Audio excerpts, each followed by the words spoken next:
नमस्कार मंडळी, तुम्हा सर्वांचं तुमच्या युट्यूब चॅनल वरती सहर्ष स्वागत।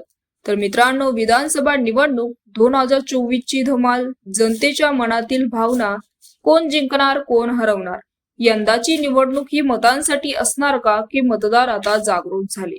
हे सगळं चॅनल वरती बघण्यासाठी चॅनलला नक्की सबस्क्राईब करा, बेल आयकॉन प्रेस करा। मित्रांनो, महाराष्ट्राच्या राजकारणातून सर्वात मोठी बातमी समोर येत आहे। राज्यात विधानसभा निवडणुकीच्या तयारीसाठी सर्व पक्ष कामाला लागले आहेत। मात्र जागा वाटपाबाबत महायुतीत संघर्ष वाढत आहे। त्यामुळे महायुतीत जागा वाटपाचा तिढा अधिक बिकट होणार असून आतापासूनच बंडखोरीची संकेत मिळत आहे। जागा वाटप होण्याआधीच अजित पवार गटातील एका नेत्यांनी काहीही झालं तरी जनतेच्या इच्छेखात्यानंतर आपण भाजप विरोधात निवडणूक लढणार असल्याचं जाहीर केलं आणि आगामी निवडणुकीसाठी महायुती आणि महाविकास आघाडीत जागा वाटपाबाबत चर्चा सुरू आहे। महाविकास आघाडीत सकारात्मक पद्धतीने जागा वाटपाची चर्चा सुरू आहे। मात्र महायुतीत अनेक जागांवर संघर्ष आणि धुसफूस सुरू आहे।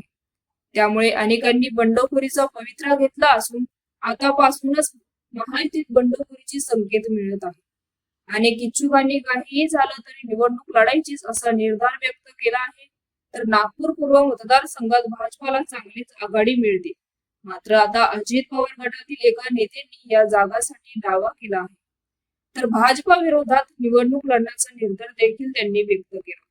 नागपूर पूर्व मतदारसंघात अजित पवार गटाच्या शिवसैनिका आणि नेत्या आभा पांडे या विधानसभा निवडणुकीसाठी सज्ज झाल्या आहेत।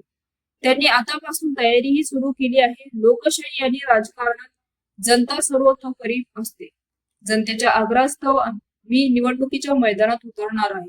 ही जागा आमच्यासाठी सोडायची की नाही हा प्रश्न त्यांचा आहे। मात्र जनतेसाठी मी मात्र मैदानात उतरणार असल्याचं त्यांनी स्पष्ट केलंय।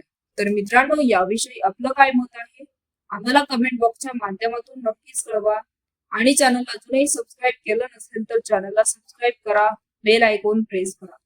तूर्तास धन्यवाद। जय महाराष्ट्र।